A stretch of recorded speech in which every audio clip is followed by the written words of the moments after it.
Welcome to episode 38 of the Hike or Die Outdoor Adventure podcast. It probably sounds a little bit different to you listeners right now. Hey Craig, listen to this. Yeah. You like that? That is the sweet sound of coffee about to be brewed next to a stream. We'll have to chuck the music in later, mate, but I'll see you on the other side.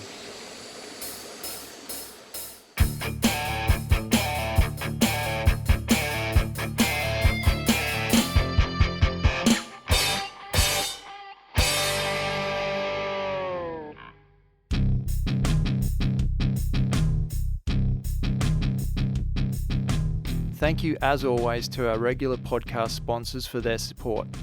Topo Maps Plus, a phone application that allows you to view topographical maps and track your location even without cell phone coverage. Go deeper into the backcountry. Rios floating polarized sunglasses with 100% UV protection for the love of water. Bluey Merino, Australian superfine merino wool base, mid and top layer garments. Where our story ends, yours is just beginning. Caribee, one of Australia's leading backpack, travel and outdoor brands. They supply us with dry bags, waterproof day packs and expedition bags. Supporting our sponsors allows us to continue to produce this podcast, so please jump online and check out what they have to offer. Our premium sponsor for this episode is Yukon Jack. Their full range of flavours are 100 proof and available in a 50ml bottle size. That means you can carry a big buzz in a little bottle, no matter how big your adventure. Yukon Jack, only the strong survive. Alrighty, I'm just going to get this water on the boil, and then let's do this. Would like to begin by acknowledging the traditional custodians of the land from which we record this podcast today and pay our respects to the elders past and present. We'd like to extend that respect to the Aboriginal and Torres Strait Islander listeners. And today is quite interesting because I'm in what I'd consider my local area, and I actually know that it's the Gubby Gubby people, so our respects go out to them today. Craig, how are you, mate? Hey, mate, I'm good. Just spotted a leech climbing up on my person here. I can see it from here, actually. I'm just ripping that off, but I'm having a good time, mate. It's great to be out this early in the morning doing this sort of thing. Yeah, what time did your alarm go off? 3. 3 a.m. you got up? Yeah. Wow. Didn't you pack last night? Oh, yeah. I wanted to have a shower, man, you know, one of those things. Oh, gosh. You're a strange cat. Okay. I got up at 3:40 a.m. Well, that was pretty late. Like you just 20 minutes in the car. I packed last night. You'd already put it in the car and everything. No, it was at the front door, but yeah. it didn't. All I needed to add was milk out of the fridge. Oh, cool. And also, I just got a big drip of water on me out of the trees.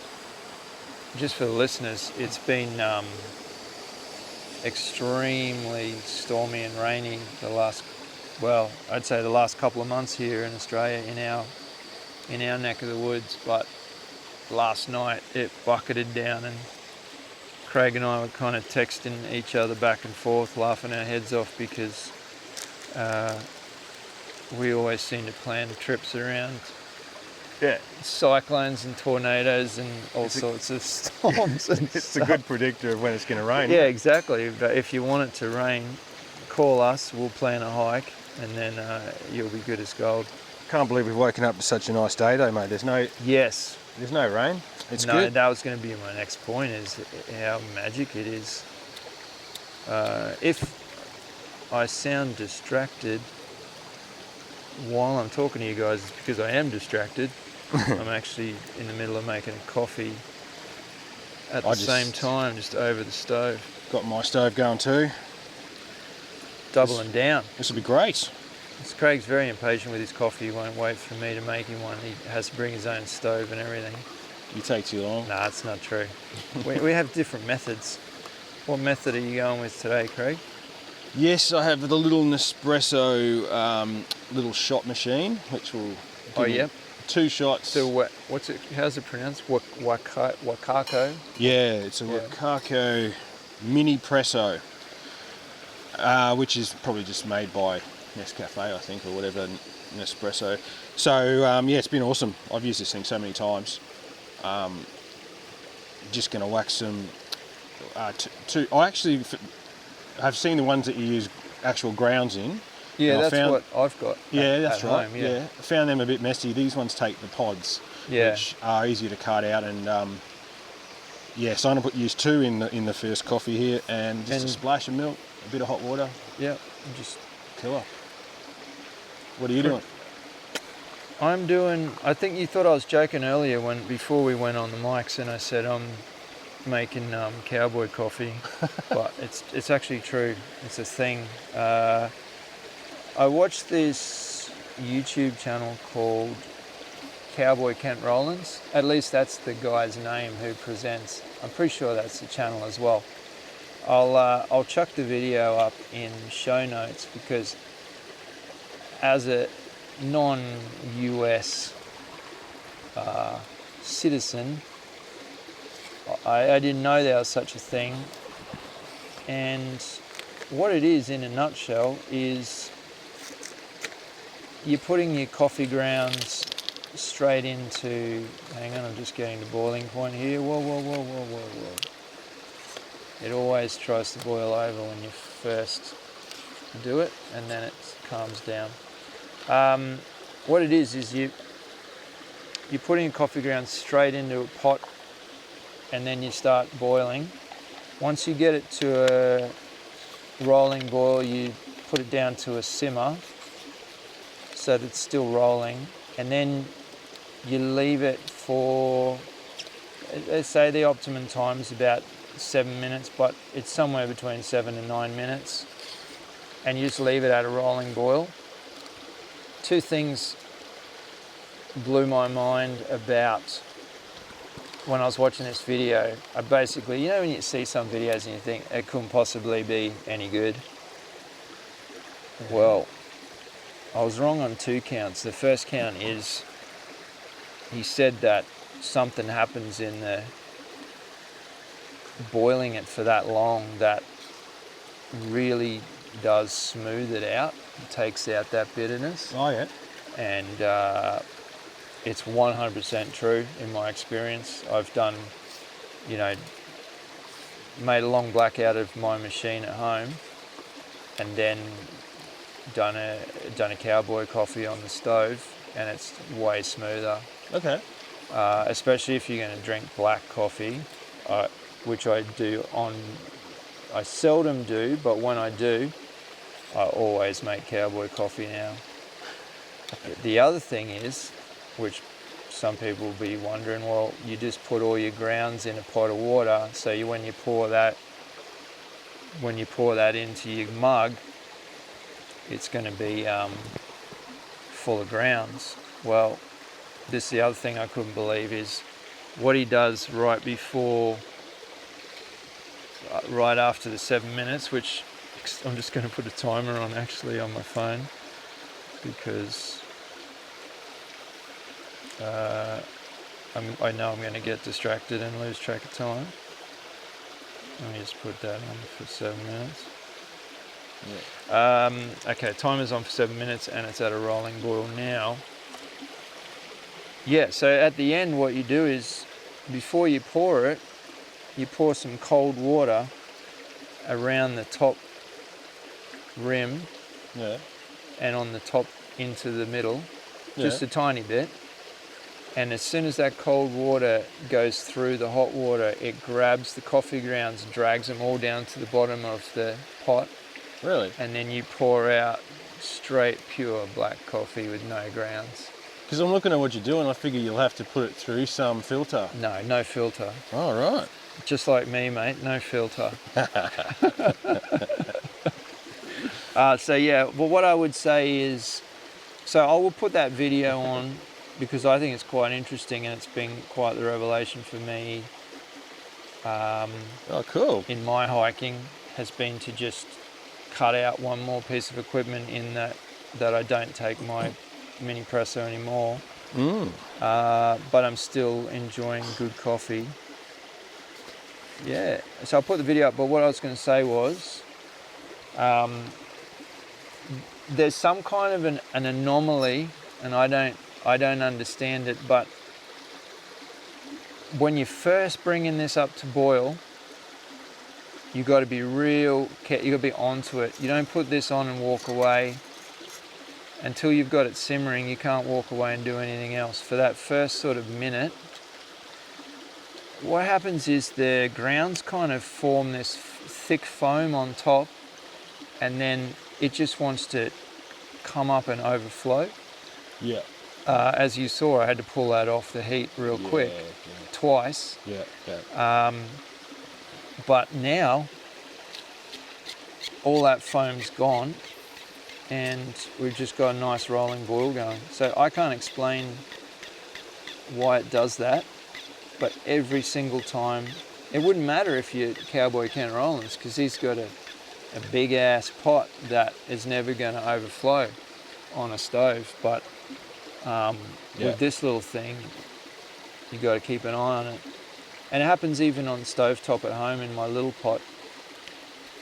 But yeah, it's just weird. I'd like to know if somebody knows why. I had one theory that it's because I put the grounds in the water, and the grounds haven't yet absorbed any water, so they're floating around on top, and then they form some kind of a heat seal or something, and that's what's making it want. I don't know. That was just one idea. I thought as a test, it'd be interesting if, while I was getting ready to make a coffee, or say I was unpacking some gear, I put the coffee grounds in, I put cold water in, and just let it sit there for 10-15 minutes while I was getting ready, so that the grounds soak up the water, and then boil it from there. Yeah. Anyway, it's all semantics. It doesn't matter. Just keep an eye on it for the first minute, and then you can relax afterwards and watch it simmer. And Sweet. there's a bit of magic to it. Oh, mate, we love having our coffees out here. And there's been a few different ways we've done it over the years. Yeah, we have. We've done it. We're getting better, I think, at making it a bit more the way we like it.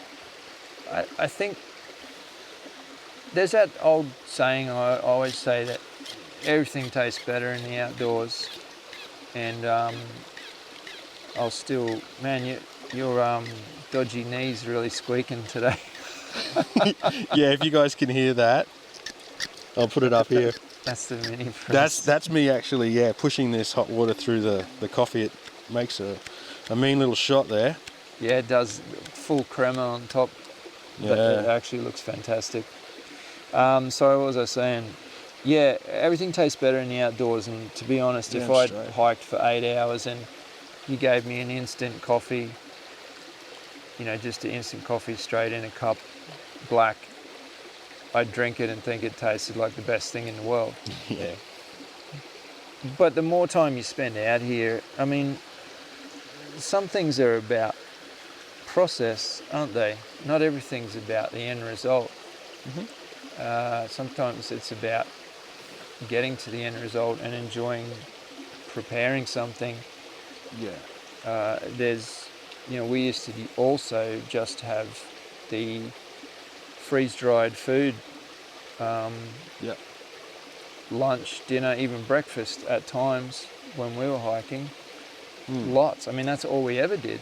Yeah. There was a time when that's all I ate hiking for years, but I can't remember the last time I bought one, because every trip I've been on, I've been taking real food that needs to be cooked and prepared, and that is something special that I enjoy now when I'm sitting out in the wilderness. I know it's horses for courses.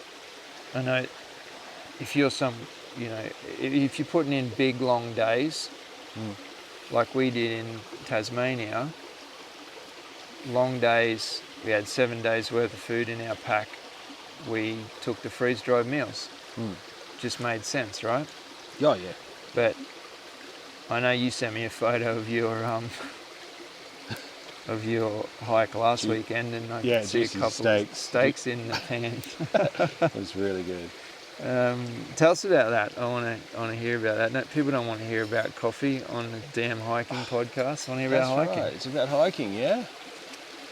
Yeah, I did get away on the weekend with the girls, the twins. They've just turned 6, and I thought it was time. Their first kind of overnight in the tent. We walked about 40 minutes from the car. That's a decent walk. Yeah, it was. We did it slow. They picked up. So I'm going to keep interrupting you. Do they have little packs or nothing? Yeah, just school bags. Oh yeah, just their little just little like Pokemon bags or something. That's right. Yeah, but because they had a bag on their back, they brought their luxury pillow from their bed, which was nice in that. Oh, nice. And they brought that's great. Their own clothes for the next day. I'm going to take him hiking with me next time. They can carry my pillow. That's right. I didn't have that. It was good. It was really good. We had a really nice spot where they've set up this little campground with some water tanks up on a ridge. So, hey, I'm sorry to interrupt. Is that just straight water there? There's some water here. Yeah, is that filtered? Here it comes. Well, I'm going to ask you if you've got any milk. You talked about milk. Yeah, I do have milk. Throw some. So this is what I was talking about earlier. Does this screw off, mate? Twist, yeah. Twist off, yeah. So that's just that straight up boiled coffee there. Yeah. And you just give it a little pour around the edges and in the middle. That's it. So that's obviously going to reduce the temperature, get it closer to ready to drink. But that's also grabbed all the grounds and just taken straight down the bottom. All right. And as soon as I give this bottle back, you ready for it? Yeah, bro. You can't see us. We're 2 meters apart, and I'm throwing a water bottle. Good catch. We're throwing stuff back and forth. Milk. So watch this, Craig. Oh, okay, go. I mean, I guess you can't really see it, but at this point, I'll pour this coffee in. Oh, right. Just straight up. Don't have to do anything special now. But there's like 0 grounds. Yeah, that looks clean. And you can tell because if I swill it around and then you look at the edge, there's nothing clinging on.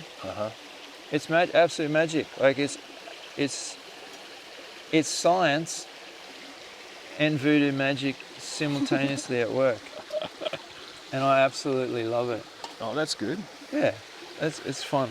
I've made it for my dad on our canoe trip, and I show everyone everyone sees the grounds go in and they freak out. And everyone sees that I don't have a filter and they freak out. I did a little bit. And then I go, watch this. And I pour the cold water in, I pour it, and their face when they take the first sip is panic. And then everyone just gets blown away. I just thought it was a cool thing to share. And I think a lot of our listeners will be going and watching Cowboy Kent Rowlands. Yeah, no, if you don't quite know what we're talking about, you should see that. That's amazing that's got no grounds in that. Yeah, it's ridiculous actually, but I think in some ways it's quite simple because now all I'm going to do is there's still another cup in there in my pot, but then I'll just pour the grounds back into the rubbish bag to carry out, and rinse my pot, and I'm done. I don't have any additional equipment. Okay, I'm throwing the milk to Craig. Coming. Good catch, bad throw. That's cool. Hey, I wanted to... There's heaps of milk, so... Yeah, sorry, cool. mate. You were talking about... this trip. Your hike, sorry. And I wanted to talk to you about something. Hey, you want to finish the story about the listeners that halfway through you hike with your daughters? Hike with the girls. Or do you want to go on this tangent before you forget? It's the same hike I'm talking about. But you know how in Australia we've got these unusual fire restrictions at the national parks, and we've been a little confused at times because you turn up to this campsite, has a couple of seats around a fire pit, Yep. and then a sign nearby saying no fires. Yes, this is something that we've discussed it with Josh, because Josh has been to that same area as us. Yeah. And we've had this discussion. It's a contradiction when you turn up and there's a purpose-built fire pit, and then it says no fires. So I think the logistics are you're not to use the timbers from the forest. well, that's in Australia. That's always the case, unless you're on private property. Yeah. So no matter where you, because there's campgrounds a couple of kilometres from here, and you take your own wood every time. Like we did, we camped down here with the kids. Remember? Oh yeah. Yeah, took our own wood. That's right. Yeah. Yeah. So yeah, you you're not bring it meant on to- your car, but when you're hiking in, you kind of go, well, how am I going to bring my own wood? So more kids. That's why I have 3 kids. I woke up to something that lots of people probably already know about, but I'd never seen them before, and I got my hands on these logs that they burn for 3 hours Oh, right. with a flame. It's Well, that's incredible. how most things burn. Not just smouldering, not just a hot rock. It's got flame, and I was surprised. And But do you just light one end of it, or? you light both ends, and it has a bit of paper around it that's an accelerant, Oh, so almost like that's your kindling. and then it starts. Yeah, right. Oh, I've never heard of this thing. And they're under a kilo each. They're about 800 grams each. So I bought 2 of them in. That's fine. They were awesome. That's fine. That's more than enough. Yeah, so I did a bit of digging because I don't know how I caught wind of it, and then I thought, shit, I want to have a look at, because over in America it's very popular from what I've read. They've got some brands that we can't get. I just had to go to Bunnings and get a basic. There's only one option in Australia at the moment. But Okay. There's several over there, and there are issues with some of the brands, but because I think the worst thing is a couple of them, they go out. If my slurping of coffee Coffee time. I just apologise. In fact, and the rate of speech is going up. I think cheers, that's... mate. Cheers, mate. And cheers to everybody. If you're lucky enough to be sitting there sharing a coffee with us. Oh, yeah, this is good. Unfortunately, you don't get the views we've got. No. Sorry, mate, what were you saying? What's going on? Yeah, just that it's... people are worried that you light it up and it can go out, and if it goes out, you've got a big problem trying to get it going again. Okay. So, but anyway, we didn't have that problem. It was really good. And it gets around that problem. So we had lit the fire before dinner, and I had to put water on it. At bedtime? Yep, 2 logs. Yeah, And it right. just went. Anyway, Yeah, it's just an pretty option handy. for... No, that's something I didn't know existed, and B, it solves that problem of like you say, you're not meant to touch the wood in the forests. Where we're sitting right now is the middle of a very dense, beautiful rainforest, and every log we can see, every branch we can see in the forest now is heavily decomposing, obviously putting nutrients back in the soil, and you can imagine how many little critters are living in each one of these logs, which is essentially why you're not meant to drag them onto a fire. Yep. That's even without talking about fire hazards, and you know what I'm saying? Forget the fire hazards. There's an ecological reason to not do it. Yep. That's interesting. There's an overlaying rule about if there is a restriction in the area for fires. Oh, yes, exactly, yeah. They still have that overarching, well, hey, there's a fire ban in this whole area, so you wouldn't do it, yeah. Yeah, but I think there's also just a blanket no fires permitted in the national parks. No open fires, but they've got these fire pits. It's unusual. It's very odd. I know some of our listeners are quite local to us. Yeah. Coincidentally, I mean, they're as far away as small African countries that I can't pronounce.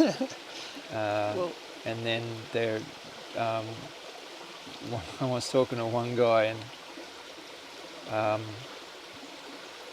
I said to him, I recognised his surname, and it turns out that we both went to the same primary school, a couple of suburbs away. Yeah. And I was in grade 2 and 3 with his younger brother.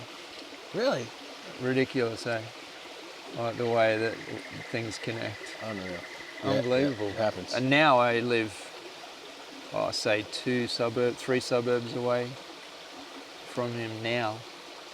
So anyway, my point is we've got some very local listeners to this area, and they've probably experienced similar things. They've probably got more to say. I haven't asked too many people what the go is with that. So if anyone knows and they're listening, shoot us a message on.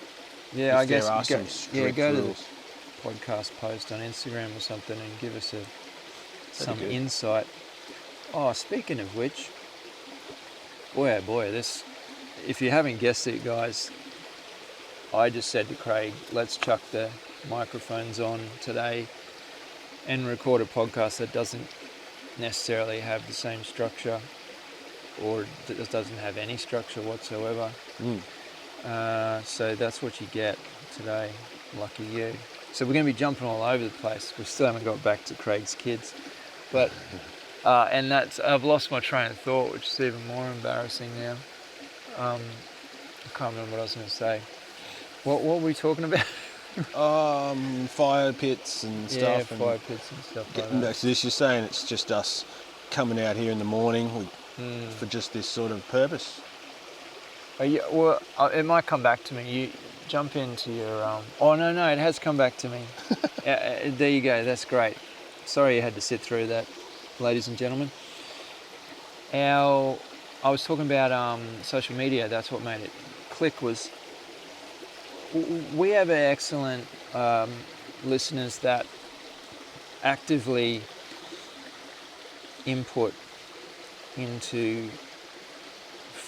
actively give us feedback and information, and it's so humble. It's just absolutely fantastic. A good group of people listening to this podcast, and I thought your water was going to go over there. Me too. Robin, our good friend Robin, who is a male. How's he going? He's going really well.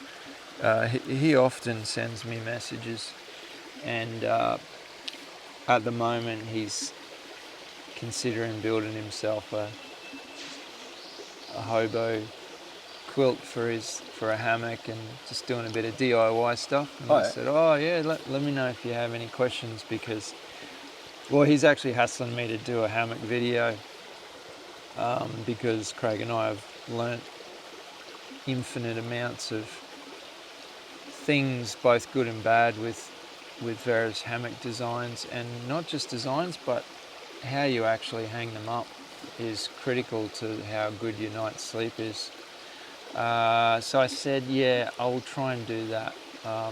It's the sort of thing that I'll have to wait until I go away to my friend's property and I've got hours and hours of a private location where I'm not going to get interrupted, and I can set up cameras and take my time and do it properly. It's not the sort of thing I just want to come down here for half a day and rush through, so that's my excuse.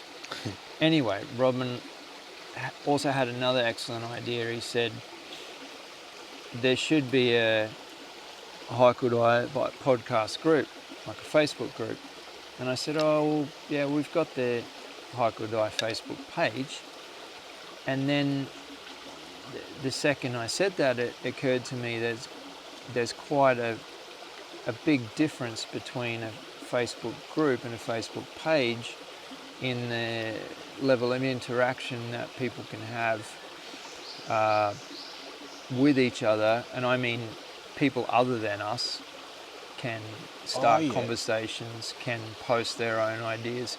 All right. So I'm probably speaking way too soon, but I thought it was a really good idea, and the more I think about it, the more I think, well, if there was just a group where people can join this Facebook group, and they're obviously avid listeners of the podcast, and they can jump in and say, hey, you were saying before, if you know about fires, jump on and send us a message. Well, this would be the perfect platform, because you could jump into the Facebook group and say, hey guys, here's an article from, you know, the national parks that says they explain about the fires. You know what I'm saying? Like, yep. you can just, and then we can jump in Yeah. and join in the conversation, and then everyone else around the world can jump in. That sounds good. Depending on the topic. So I thought it was a good idea, and I'm always worried about adding workload to what we do, because I don't want to add workload and then have something deteriorate. But the beauty of Robin's idea is it's the people that generate the content, and we get to enjoy it and observe it as much as they do. Yeah. Probably showing you guys a little bit behind the curtain there, but we are pretty open, aren't we? Of course. We don't try and really hide anything, so I thought that was a good idea. Yeah, I guess that would be a great idea, mate. People will be able to just put things up, and then anyone can jump on. We don't have to necessarily be the one who replies every time. Feel free to have a little conversation with each other, you know? Well, I mean, that's what you mean. It's a well-known fact that we don't know much. So why not put questions on there and have a worldwide community of like-minded people? And that's the thing as well, is because it's associated with the podcast, although not exclusive to, you're going to get like-minded people, because you've already pre-qualified by listening to this podcast. Sure. If you don't like this podcast, well, you're probably not going to be on the same wavelength as the people in the group, arguably. But maybe you just don't like listening to us, and you'd prefer a Facebook group because you can just get straight to the point. Well, mate, now this podcast's going to go live, and people are going to be looking for that. Yeah, well, I know I've put a target on my back, so let's do it. Let's do it then. It's not that big a deal to set up. Yeah, so. give it a go. Sounds good. I might join. You might? I'll join. You will? I'll join. I'll have one member. And Robin, that's two. I might join as myself as well. So there'll be 3 people. I'll make you admin if you like. Actually, I don't even know if I trust you as an admin. I'll make Robin an admin. Yeah. I'll be starting fights. Yeah, exactly. Or just misinforming people. No, mate, you just drink water straight out of the creek in that area. It's absolutely fine.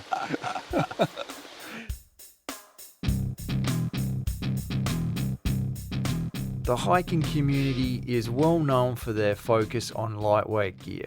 Would you agree with that statement, Craig? Most definitely. Okay, so if we're talking about Yukon Jack, 100 proof, 5 flavours, and available in sizes that will literally fit into your pocket, then it's probably going to pique some interest, right? Yeah, I remember putting a few in our packs on the last trip. Hardly even knew they were there until it was time to have a shot around the campfire. And because they're 100 proof, you're literally getting more bang for your buck in regards to how small those bottles are and the big kick you get. It's such a good option to pack more heat in your pocket without adding more weight. Yukon Jack, it's the perfect choice for all your rugged adventures.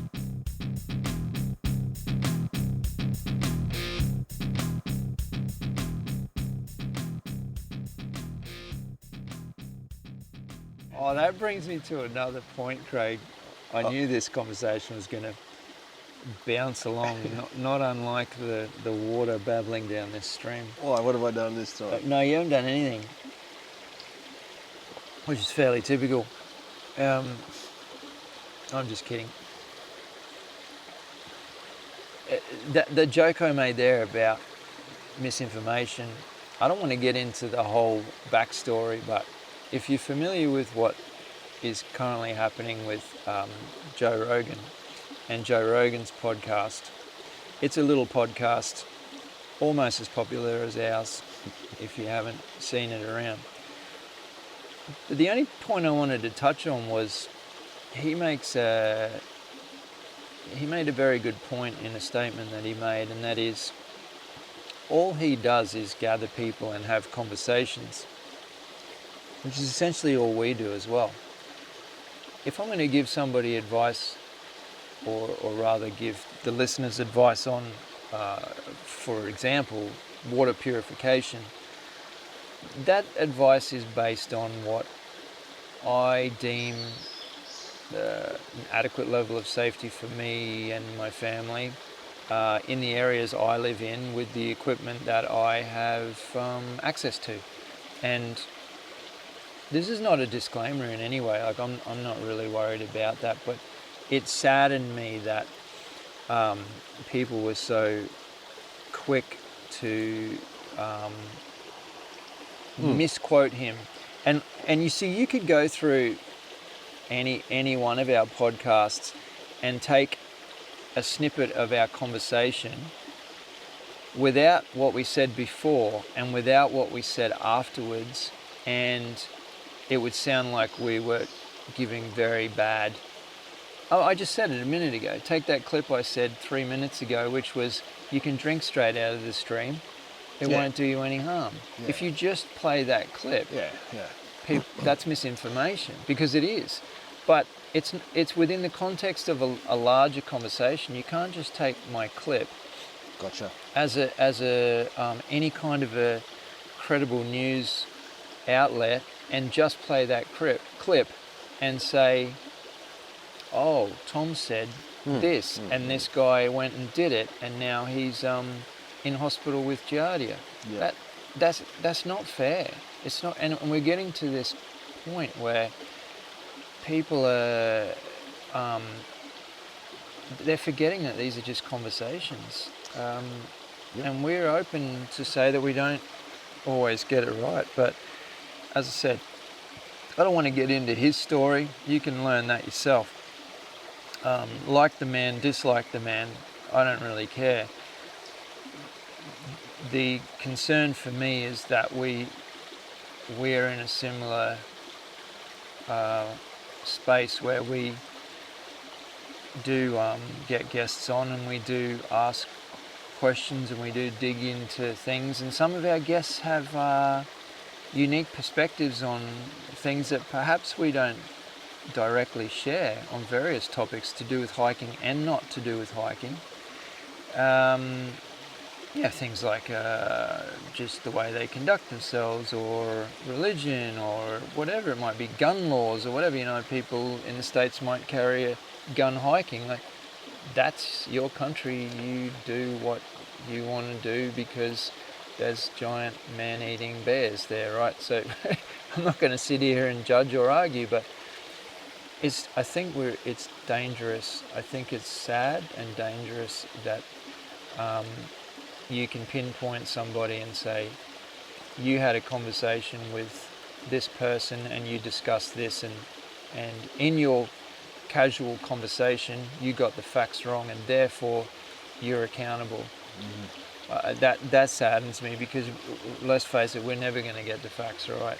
So and you know what it all... Sorry, Craig, I just cut you off again. I'm on a rant. It's so hard to get a word in here, man. It is, man, and it's and I do acknowledge that, but I will keep talking. I've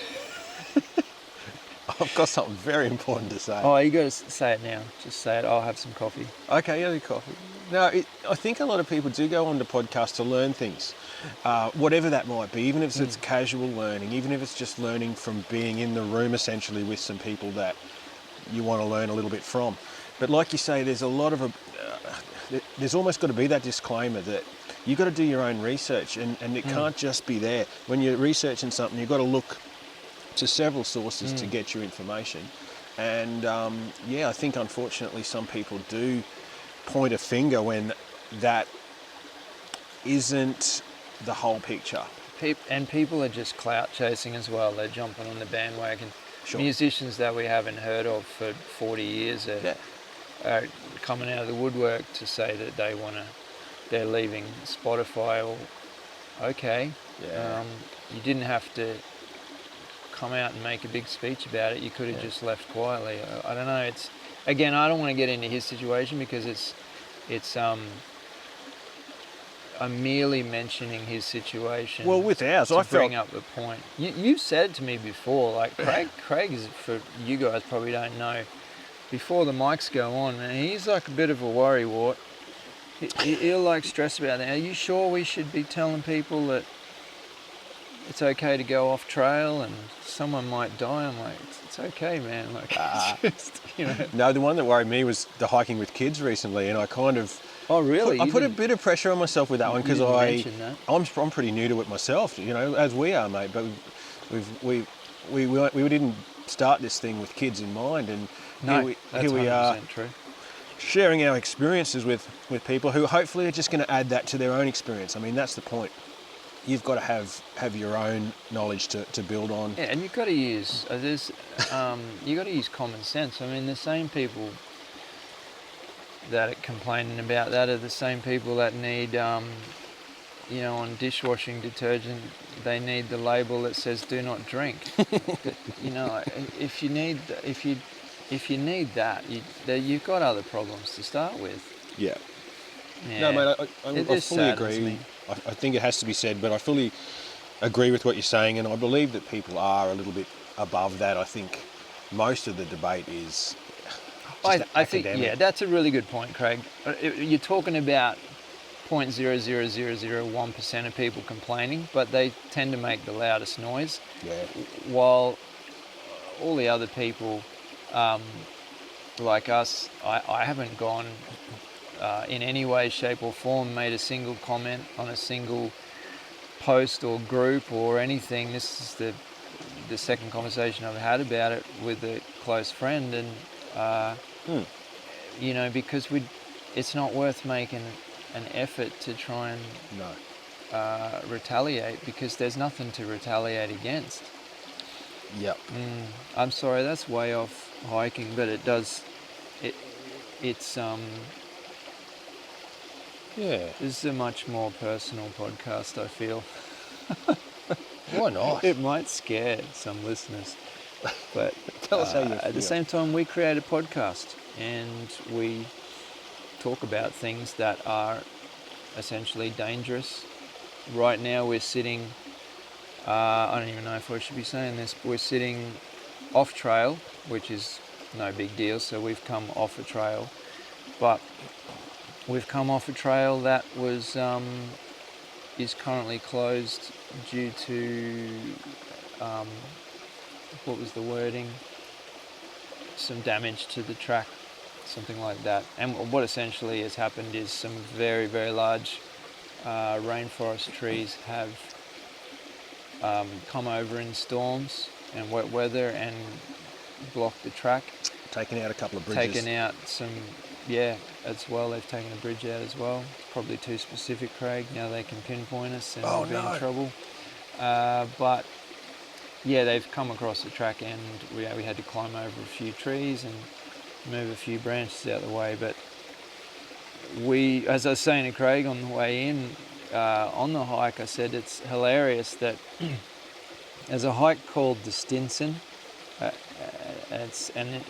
hikes out to a plane wreck in the middle of nowhere, and it takes a couple of days to get there through absolutely treacherous, steep, slippery terrain. And the amount of times that Craig and I would come, we're walking down a narrow but good trail.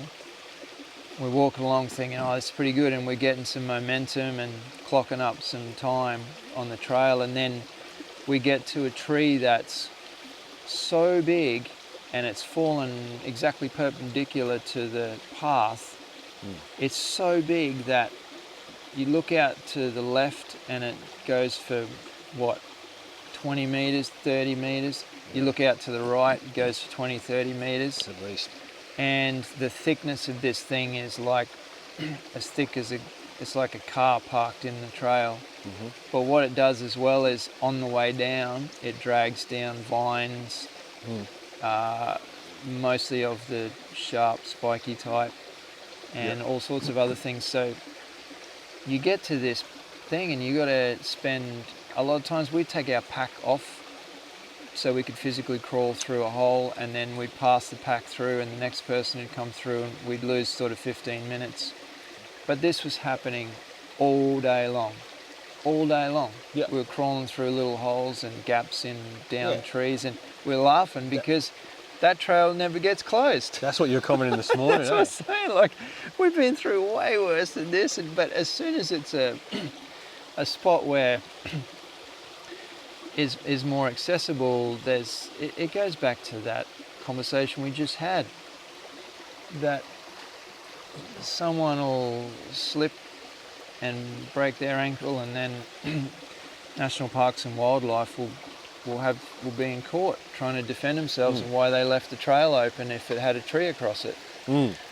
I can see both sides, but, well, no, actually I can't. I can only really see I can see why they shut the trail down, just purely to protect themselves while they're fixing it, sadly. But again, it's all just, I don't know. We need to get on to something more cheery. Craig, can you take us back to your hike with your girls? All right, yeah, cool. Take me somewhere happy. Yeah, I was, everything tastes better on the trail, right? These girls lit up when I threw these steaks on to the saucepan, man. And yeah, I heard one of my girls say, best day ever, and stuff like that I'll just hold with me forever, that Yes. we had those moments. And, Yes. It was awesome. I had it last weekend as well. I had the best day ever comment From the kid? from my 6-year-old. Yep. Yeah, we were actually not far from here. Yeah.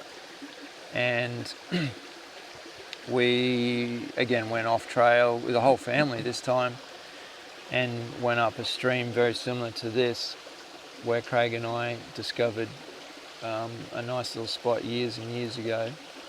And Oh, that secret spot. yeah. Okay, yeah, So- you said we've got so many now. Yeah, we do have a secret spot. Even this one, we call it a secret spot. Yeah.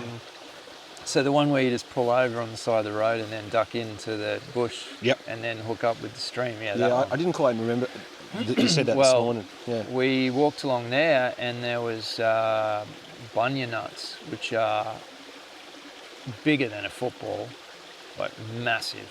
Like if you got a basketball and then just kind of squashed it in a bit, an oblong shape, and very, very heavy. They were everywhere on the ground, Yeah.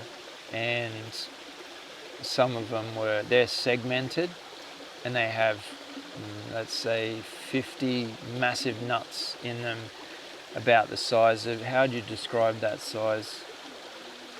Oh, so those nuts you showed me, that's fine. part of the main nut. So they're the big nuts this big, and I didn't know that. I'm showing Craig my hands here, which is of no use Yeah, to like listeners. you said, a football size, and Big, but maybe it's longer than a football, but it's way, way, way thicker. far out. It's like a big barrel.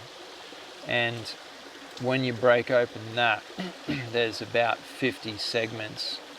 And in every segment, there's a massive nut, which would go, say, 2/3 of the way across the palm of my hand. I'll have to put some photos on Instagram of the nuts. And anyway, the boys started collecting up these nuts. We've got a few big handfuls. And yeah, we're sitting there by the stream. I cooked croissants with bacon and melted cheese inside them, and then put a bit of maple syrup in there, which Craig has had the pleasure of having as breakfast before. Tastes good. Tastes really good. And he said this is in his words, this is the epicest day ever. Very cool. Oh, that's good, isn't it? And the funny thing was, I heard that twice in 2 weeks and thought, we're doing something right. Yeah. Yeah, that's it. If they got so much out of it, they played by the stream. I sat there and had a cowboy coffee and my breakfast, and Yeah, here we are talking about hiking with kids again, mate, but it's great because, Yeah. I mean, we received some of the work they do at school late last year, and they're still on holidays at the moment, and a lot of their work involves sort of writing a little story about what they did on the weekend. I'm not sure if you've realised that, particularly at these young ages. And so I just am really happy that we did some stuff through the holidays that they'll probably write stories about their hikes and their outdoor time. Yeah. Which will be really good. My eldest boy's got a little journal, and right. often he doesn't write in it regularly, but if he goes on a good trip, he'll draw a little picture of something he saw. Yeah. Do you want it's probably not good to eat on the podcast, but do you want an Anzac biscuit? No, I'm right, dude. I'm right at the moment, thanks. I'll wait till you start talking about something later and I'll sneak that in. So let me give you an update. On what was a very misty, overcast morning, there's a shard of sun now coming down, further up the stream rather, and it's looking like it's going to be a magnificent day. But I have to say I'm glad we've got tree cover here, because it's probably going to get a bit hot if the rain doesn't come back. It's been so hot lately. Earlier this week we hit 36 degrees Celsius, which I'm not going to try and convert. You guys can do the math on that to Fahrenheit, but let me just tell you, it's really, really, really hot. And then there was some big humidity as well from the afternoon storm, so it was sticky and muggy. Yep. So yeah, that was one hike we went on. I'm just trying to think if there was another one, because I get mixed up because, oh yeah, of course, there was the whole Christmas break. I know we've had a podcast in this, I'm sorry if it confused anyone, we had a podcast that released in January, which was actually the December one, but I tried to apologise and explain it in I think, where was it, maybe on Instagram or something. Anyway, what happened was we recorded the podcast very close to the Christmas break. I was really busy with work, and I thought, that's okay. What I'll do is I'll take my laptop with me on holidays, and in the evenings I can just tether my phone, get a signal, because there is phone signal there, I know there is. I'll get a signal and I'll do the show notes and I'll upload it, no dramas. Yep. When I get up there, first time I flip open my phone, there's no data up there because it's a semi-remote area. So I had phone coverage. I could make phone calls, receive calls, but I couldn't actually move any data off my computer. So then, and I was up there for a long time, like over a week. Yeah. And I remember thinking, oh no, this is terrible. Now I can't even get the podcast out. And I didn't, I mean, maybe I could have tried to go to find some internet cafe or something, but as I said, it's a remote town. I don't think there would have been anything like that. So that's why it got delayed, and I do apologise. That falls squarely on my shoulders. It absolutely nothing to do with Craig. He got the post-production done on time, and I blew it. And then when I got back from that holiday, it was New Year's when I got back. And then after that, I mean, geez, man, I was just in New Year's mode, just eating food and just chilling out. I got lazy and busy. And that's right. No, it happens, mate. It didn't change the podcast much. It was just a bit delayed, a bit late. My only concern was, A, it was late, and I'm sorry, and B, some of the stuff would be out of context listening to it afterwards. But hey, it is what it is. I'm going to get this one out quicker because I'm going to do it from home. Let's do it. I wonder if people can hear that bird. Probably not. There's one that it sounds like I actually looked that one up, Craig. Something like I think it's a catbird or something. It sounds like someone strangling a cat, but it also sounds like a baby crying.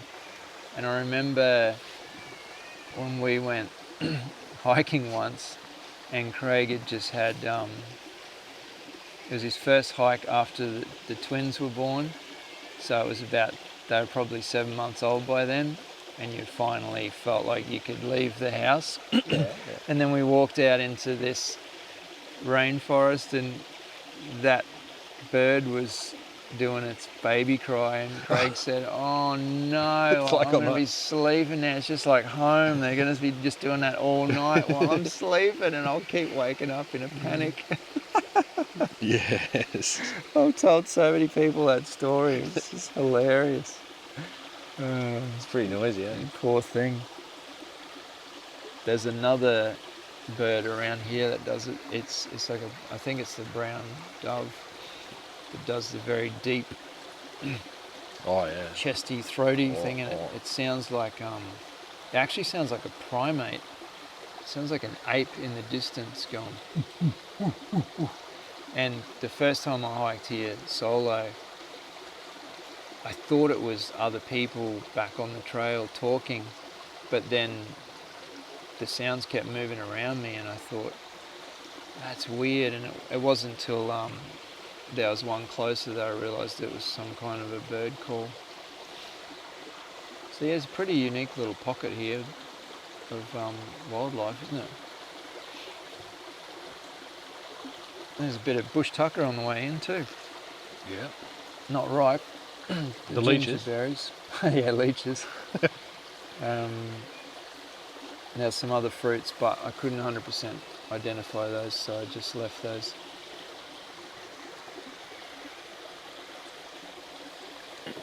What else, Craig? Any new gear?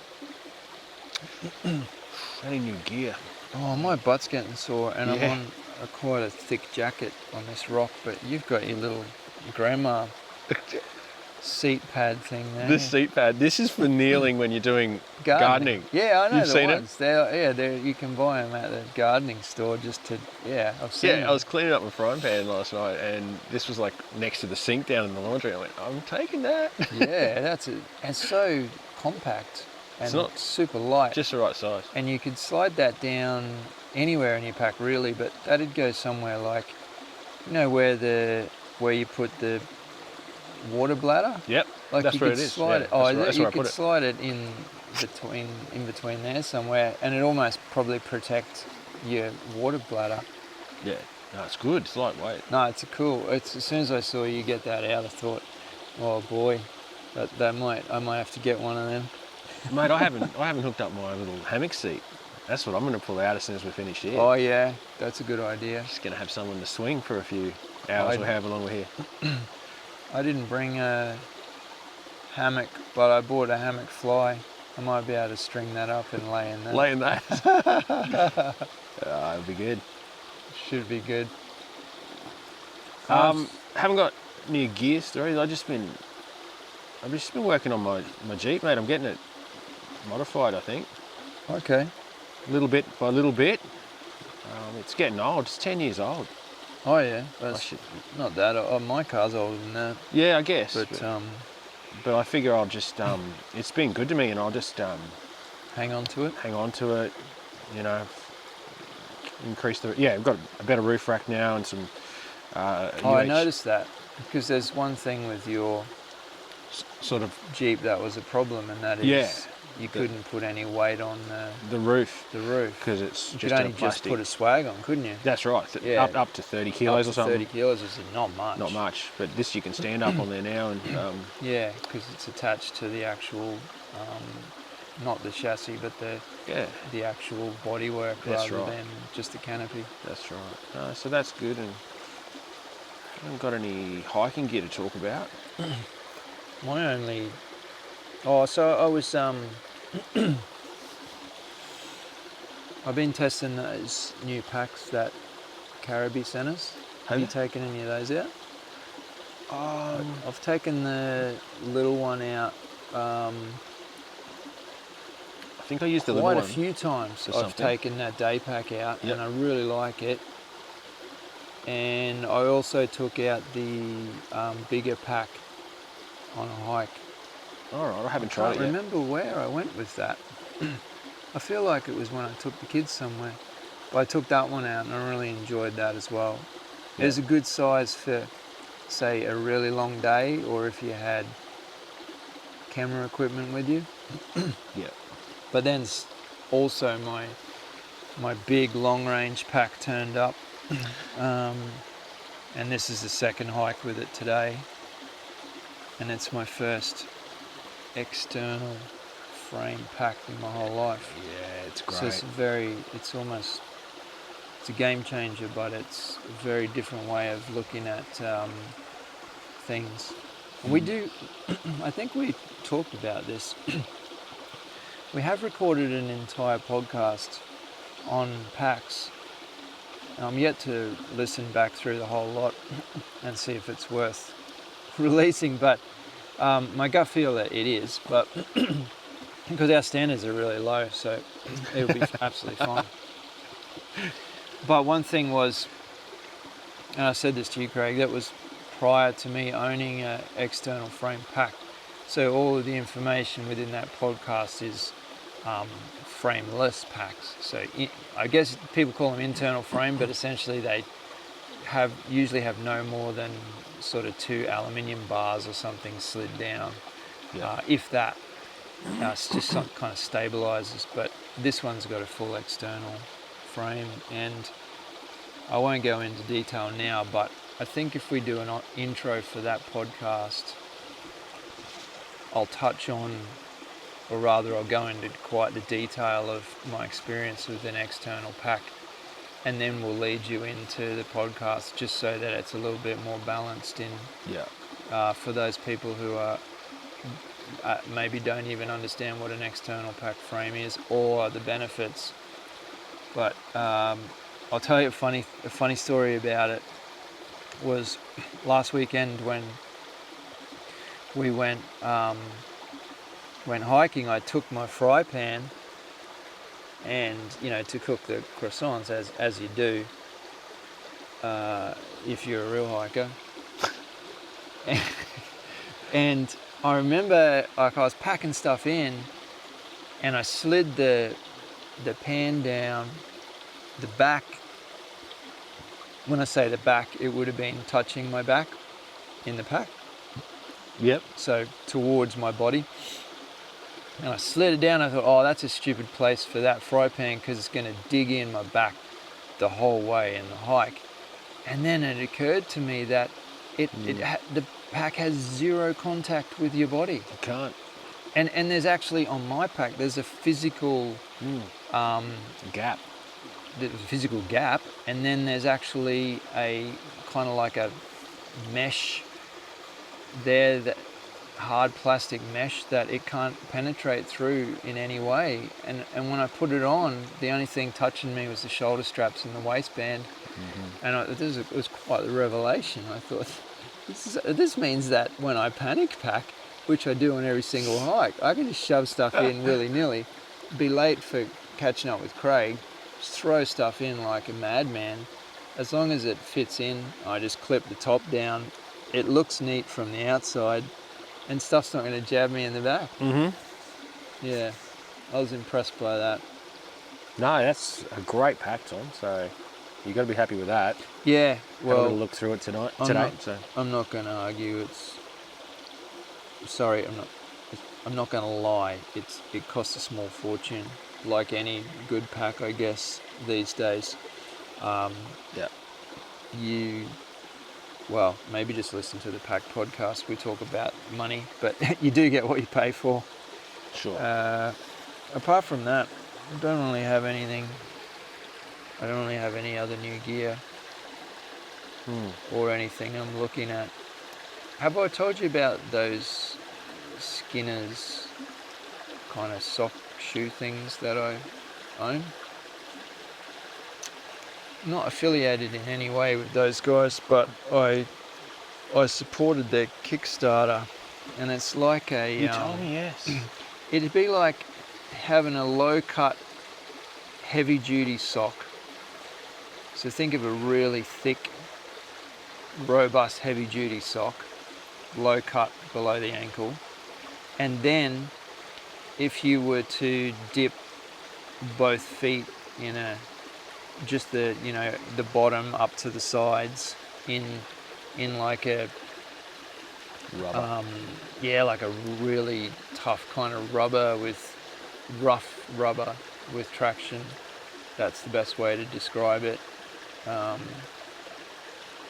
It's anyway, I've run in those, I've walked in, I've had them in the rain, I've had them in the water, in streams and stuff, and just given them a really good run, and I really like them. I really like them. They roll up really small and have a little drawstring bag that you shove them in, so in case they have, they are going to get dirty, they're a shoe, but you put them in this drawstring bag and then shove that in your pack, and I think they'd make really good campsite shoes. So if you arrive at the campsite and you want to get your boots off and air your feet out, I've got some really good shoes. Camp slippers, mate. No, yeah, yours are camp slippers, all right.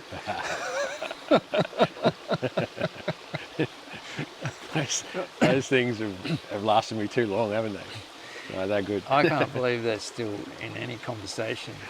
I've said this before, they look like each foot is in a sleeping bag. It looks like you put your feet to bed in a little puffy little sleeping bag. Yes, all right. Yeah, and I always bring it up. I'm sorry, I probably shouldn't. I could just let that go, couldn't I? Do you still use them? You still own them? You still wear them?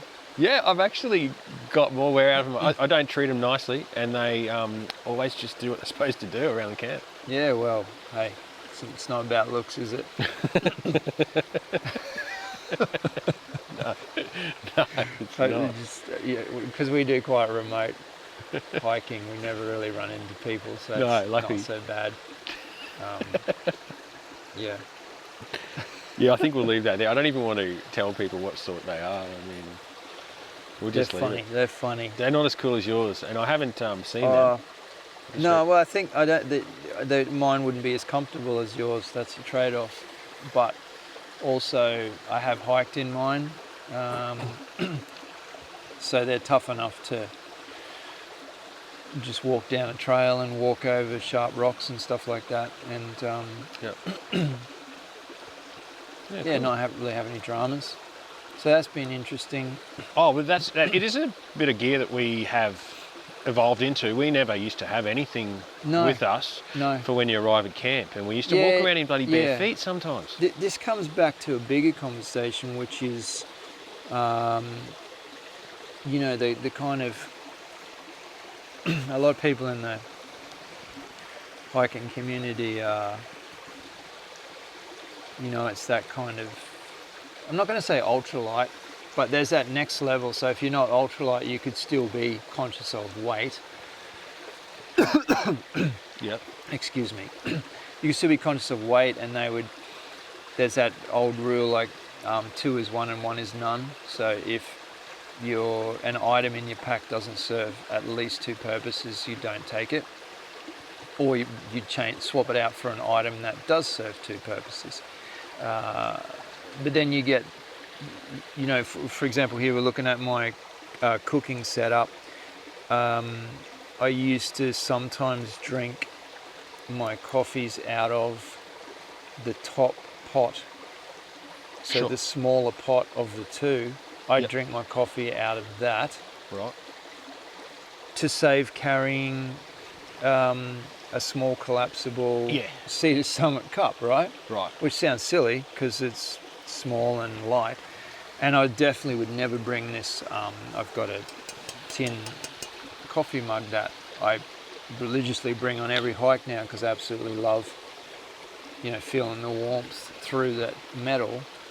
But people would lose it at my cooking setup now, they'd go, what are you doing, you fool? You've literally got 3 iterations of a cup there.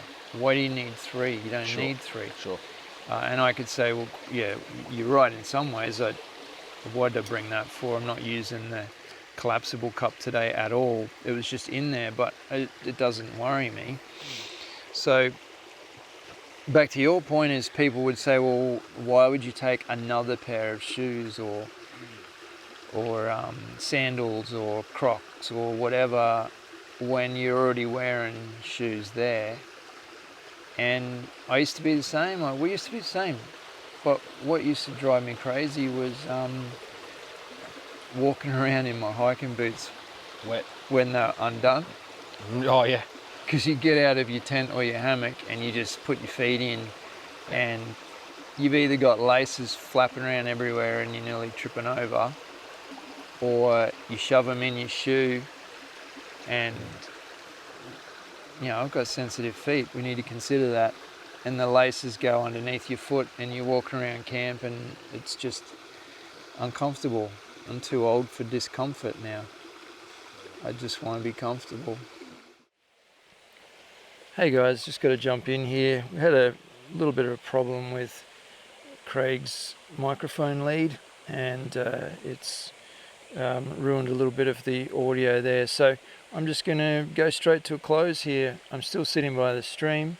Craig and I have just been hanging out, taking a bit of drone footage, a few photos and stuff like that, having a pretty relaxed time. Thanks for listening. I hope you enjoyed this, what is probably a very different format, quite a relaxed format podcast, and an outdoor version as well, which we haven't done for quite some time. So take it easy, guys, and we'll catch you on the next one.